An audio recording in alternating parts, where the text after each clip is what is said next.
Muy buenos días, bienvenidos a un curso sobre milagros. Estamos en la página número 81. Dice juzgar y el problema de autoridad. Para que por favor tomes nota, compartas y te suscribas a nuestros canales. Y comenzamos. Dice, ya hemos hablado sobre el juicio final, aunque de modo insuficiente. Después del juicio final no habrá ningún otro.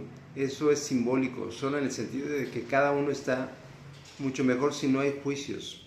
Dice, cuando la Biblia dice no juzguen y no serán juzgados, lo que quiere decir es que si juzgas la realidad de otros de alguna manera, no podrás evitar juzgar la tuya propia de esa misma manera. Porque nosotros siempre estamos buscando la manera de juzgar a la otra persona, tratar de una otra manera abordarlo, atacarlo, y es muy pocas veces donde nosotros hacemos una reflexión acerca de los problemas que tenemos también nosotros. Así es que es importante no observar los defectos de la otra persona, porque también tú de una otra manera tienes situaciones que también tienes que trabajar. Dice, la decisión de juzgar en vez de conocer fue la causa de la pérdida de la paz. Juzgar es el proceso en el que se basa la percepción, pero no el conocimiento. Acuérdate que en este mundo percibimos y la percepción está basada en el tiempo. Hemos hecho referencia a esto anteriormente al hablar de la naturaleza selectiva de la percepción, y hemos señalado que la evaluación es obviamente su requisito previo, porque vamos evaluando con el tiempo. Si una persona de repente te amaba en un tiempo, pasan los años y el amor no es que cambie, sino va variando. Y antes te veía con otros ojos y hoy te ve completamente distinto. Así es que la percepción va cambiando conforme tú vas cambiando, y eso no es conocimiento. El conocimiento está en las leyes de Dios. El conocimiento tiene que ver con la realidad que tú debes observar, y cuando tú observas el juicio hacia los demás, pues obviamente lo que estás haciendo es atacar a los demás, pero no estás viendo también la realidad que tú tienes. Dice, juzgar siempre entraña a rechazar. No es una facultad que enfatice solamente los aspectos positivos de los que se juzga, ya sea interno o externo del yo. No obstante, lo que se ha percibido y se ha rechazado, o se ha juzgado y se ha determinado que es imperfecto, permanece en tu subconsciente justamente por haber sido percibido. ¿Qué sucede con los niños y niñas? Cuando tú los atacas, les dices, o los ofendes, o de repente les dices que no pueden hacer X o Y situación, obviamente se queda grabado en su subconsciente. Si a un niño constantemente lo estás ofendiendo, lo estás atacando, pues obviamente queda grabado en su mente. Y entonces esos problemas van a surgir en el pasado, en el futuro, perdón. Entonces, para trabajar, nosotros lo vemos aquí en terapia como terapeuta, pues sacar todas estas raíces que se quedaron grabadas por los papás que de repente ofendían a los niños o a las niñas, y obviamente eso se queda grabado. Entonces tienes que trabajar en esa parte de la mente que está atorada en el pasado. Dice, no obstante, lo que se ha percibido y se ha rechazado, o se ha juzgado y se ha determinado que es imperfecto, permanece en el subconsciente. Dice, justamente por haber sido percibido, por haber sido aceptado. Una de las ilusiones que hacen Sofía al hombre es creer que los juicios que emite no tienen ningún efecto. Esto no puede ser cierto a menos que también creas que aquello contra lo que has juzgado no existe. Obviamente él no cree, pues de lo contrario no habría juzgado. En última instancia no importa si los juicios de uno son acertados o no, pues en cualquier caso está depositando su fe en lo irreal.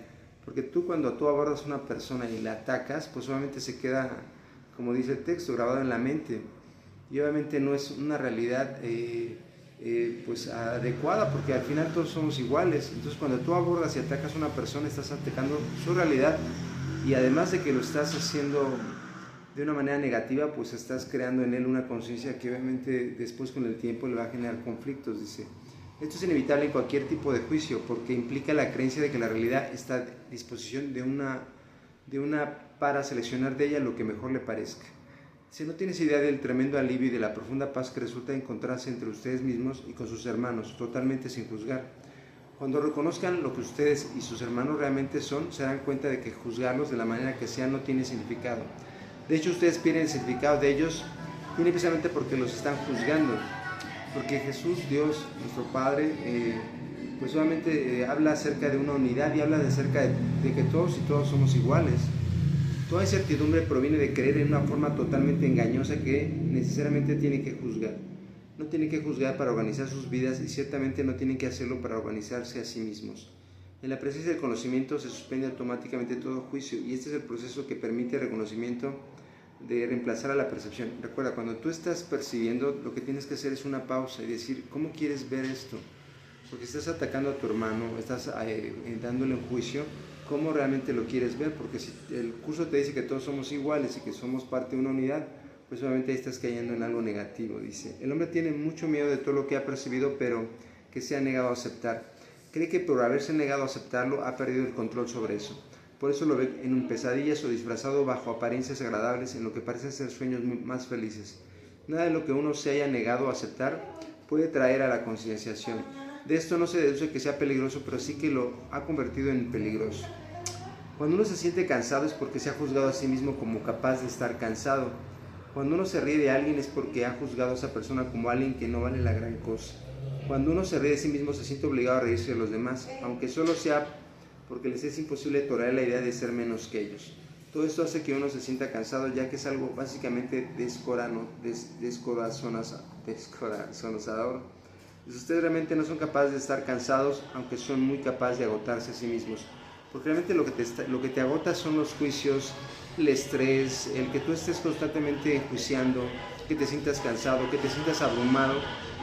Y eso obviamente hace que te sientas con muy poca capacidad para poder generar cambios en tu vida.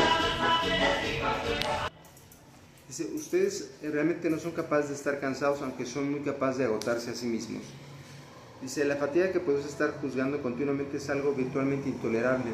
Es curioso que una facultad tan agotadora goce de tanta popularidad, porque el juicio es como un deporte nacional, juzgamos la realidad de los demás.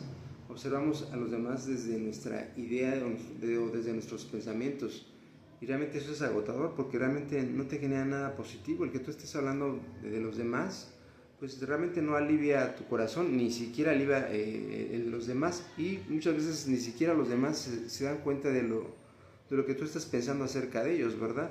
Pero como todos somos una mente, estamos unidos todos, pues obviamente también genera a nivel mental en los demás, pues esta parte del juicio, y esa parte de estar todos en un círculo donde todos nos vemos de una manera negativa. Dice, no obstante, si uno desea ser el autor de la realidad, lo cual de todas maneras es totalmente imposible, se empeñará en seguir juzgando. También tendrá miedo de usar el término, creyendo que algún día será usado en su contra. Sea cual fuera la intensidad del uso en su contra, será solo debido a su creencia en la eficacia de su uso como un arma para defender su propia autoridad. El problema de autoridad es en realidad una cuestión de autoría, porque tiene que ver con lo que tú estás reflejando acerca de los pensamientos hacia los demás. Dice, cuando uno tiene un problema de autoridad es siempre porque cree en su propio autor y proyecta ese engaño sobre los demás. Entonces percibe la situación como una en la de los demás, está literalmente luchando en su contra para arrebatarle su autoría. Escuchen esto, miren, nuevamente. Cuando uno tiene un problema de autoridad es siempre porque cree ser su propio autor y proyecta ese engaño sobre los demás. Entonces percibe la situación como una en la que los demás están literalmente luchando en su contra por arrebatar su autoría. Este es el error fundamental de todos los que creen haber usurpado el poder de Dios. Esta creencia le resulta aterradora, pero a Dios ni siquiera le inquieta. A Dios ni siquiera le inquieta el hecho de que lo ofendas, el hecho que no vayas ni siquiera a la iglesia. A Dios no le afecta eso absolutamente nada.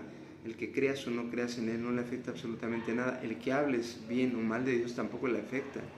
A pesar de todo, Él está deseoso de deshacerla, no para castigar a sus hijos, sino solo para saber que les produce infelicidad. ¿Qué te produce infelicidad? Es sentirte separado. A las almas de Dios se les dio su verdadera autoría, pero los hombres prefirieron permanecer en el anonimato cuando decidieron separarse de su autor. Desde entonces la palabra autoridad se ha convertido en uno de sus símbolos más temibles. La autoridad ha sido utilizada con gran crueldad porque al no estar seguro de su verdadera autoría, los hombres creen que su creación fue anónima. Esto los puso en una situación en la que parece tener sentido considerar la posibilidad de que tuvieron que haberse creado a sí mismos. Y tú no fuiste creado a ti mismo, tú fuiste creado por Dios. Dios Todopoderoso te creó a ti.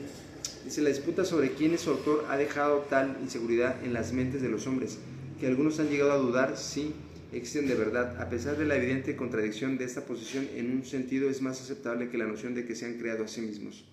Al menos reconoce el hecho de que alguna autoría es necesaria para poder existir.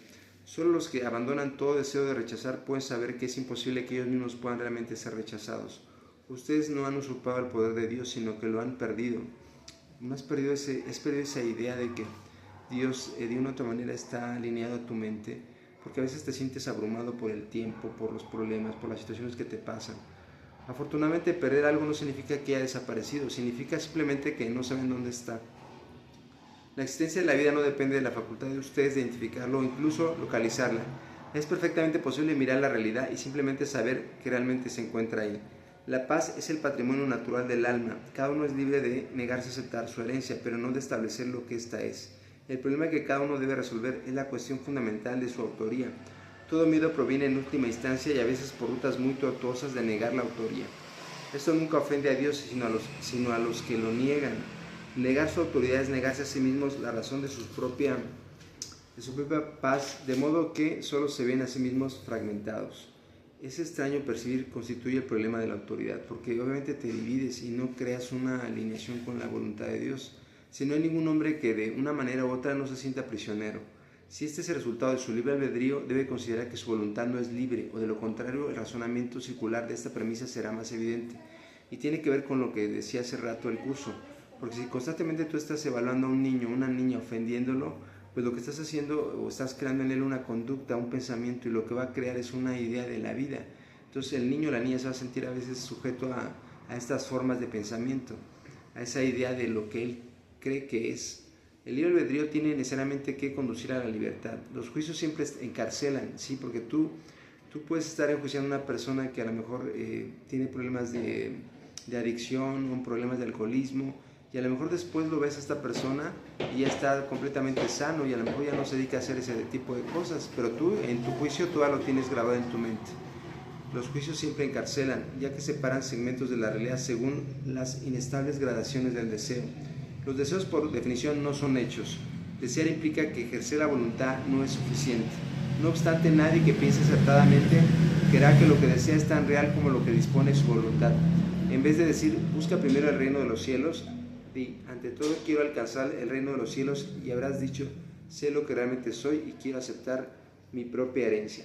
Este es un texto muy importante para que por favor tomes nota, lo compartas, te suscribas al canal y te agradecemos mucho que le des like y estés pendiente de todas las notificaciones de nuestros videos que hacemos con mucho gusto para ti, que nos importas mucho. Bendiciones infinitas.